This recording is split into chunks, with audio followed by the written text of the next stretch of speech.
This is the Swamp Rose-mallow. It's one of the brightest wildflowers you'll see in the wetlands. It looks like it belongs in a tropical garden, but it's actually native right here in the eastern United States. My grandmother planted some of this on her property, and they've always felt like home to me. Rose-mallow, Hibiscus moscheutos, grows in swamps, ditches, along riversides, and in other areas with consistently moist soil. It's part of the mallow family, cousins with okra, cotton, and cacao. It's a woody perennial with heart-shaped leaves that can grow up to 7 feet tall, blooming from mid to late summer, flowers ranging from white to pink, but always with a distinct crimson eye in the center. Each flower only blooms for 1 or 2 days, but once it starts, every morning another one opens. For weeks, the plant offers a series of flowers, and that's part of its beauty. It's brief, but it leaves a big impression. Now, this flower isn't just decoration. It's the center of a whole community. Every petal has threads tying it into the lives of dozens of other creatures. The rose-mallow bee is a specialist that depends almost entirely on this plant. I haven't seen any here since the pond drained. Fixing that's on the to-do list. Maybe when I get it to hold water again, they'll come back.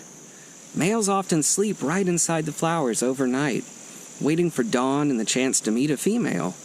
Females gather the pollen and carry it to underground nests where they line their burrows with it for the next generation. Hummingbirds, butterflies, and bumblebees visit for nectar. It's a larval host for butterflies and moths, and you'll often find caterpillars eating the leaves. Seed beetles sneak in to eat the pods, and birds eat the ripe seeds. Even deer and groundhogs will stop to take a nibble on them.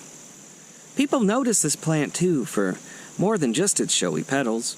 Some Native American groups made tea from its roots for sore throats and used its mucilage as a skin soother. Young pods and leaves are edible.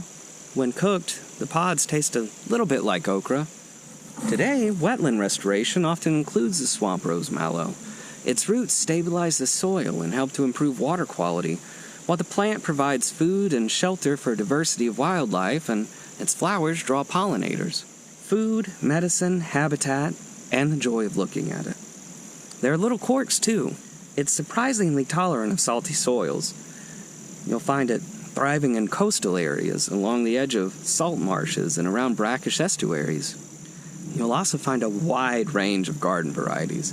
Horticulturists love to hybridize this. There are cultivars out there with all sorts of unique traits.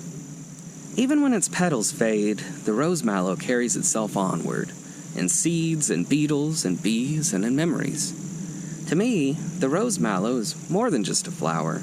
It's a community. It feeds, it shelters, and it sustains. It's a reminder of my grandmother's garden, how what we plant and care for today becomes part of the story tomorrow.